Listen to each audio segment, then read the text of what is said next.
So it looks like the iPhone 10 is in a very weird spot, and this is mostly due to possibly iOS 17 not coming out for this specific phone. Now, here's the deal. Basically, iOS 17 is going to be coming out in June. Basically, WWDC every single year. That's essentially when this version of software is going to be coming out. And there was a rumor started by some people, which is pretty interesting, which these people don't really have the craziest best track record from what I can tell, but it kind of, I guess, corroborates a rumor that a lot of people were having, which essentially states that the iPhone 8, iPhone 8 Plus, and the iPhone 10 are going to be the iPhones that are going to be discontinued on iOS 17. Now, if these rumors are true, then that's going to be very sad, but I genuinely don't think this is going to be the case. Now, I really do think personally that the iPhone 10 is going to be supported, but I have been wrong before. Last year, I was stating that the iPhone 7 is probably going to be getting iOS 16. I found no reason whatsoever why Apple was going to discontinue that iPhone,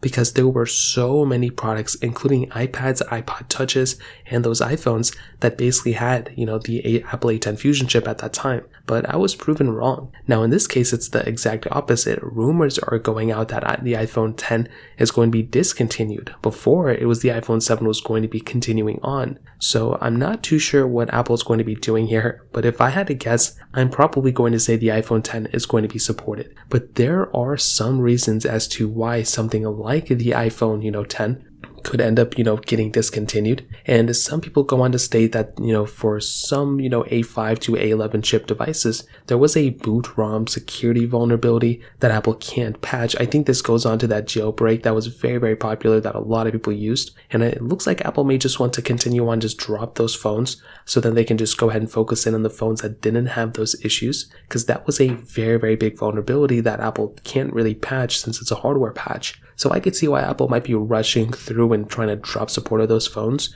but I don't know, because if you think about it, the iPhone 10 didn't really get all of the software versions on iOS 11. It kind of got a delayed launch, and I feel like that kind of aids in the favor of the iPhone 10 continuing on. I also feel like this was the first $1,000 phone, so this could set almost like a precedent of, hey, if you're getting the more expensive iPhones, you could end up getting a more, better experience. Very similar to how Apple now is giving us, the iPhone, 14 Pro with better chipsets, that could potentially last longer. It's just one of those things we're going to have to keep in our mind, I guess. But if I had to guess, I would probably say the, iPhone 10 is probably going to continue on, in my opinion. So in terms of that, it kind of covers it up there. If you have any other thoughts or questions, let me know in the comment section below. Hit the like button, that would mean so much, but definitely hit that subscribe button. More importantly than everything else, I love every single one of you guys. Hopefully I'll catch you guys in the next video. Peace out till then.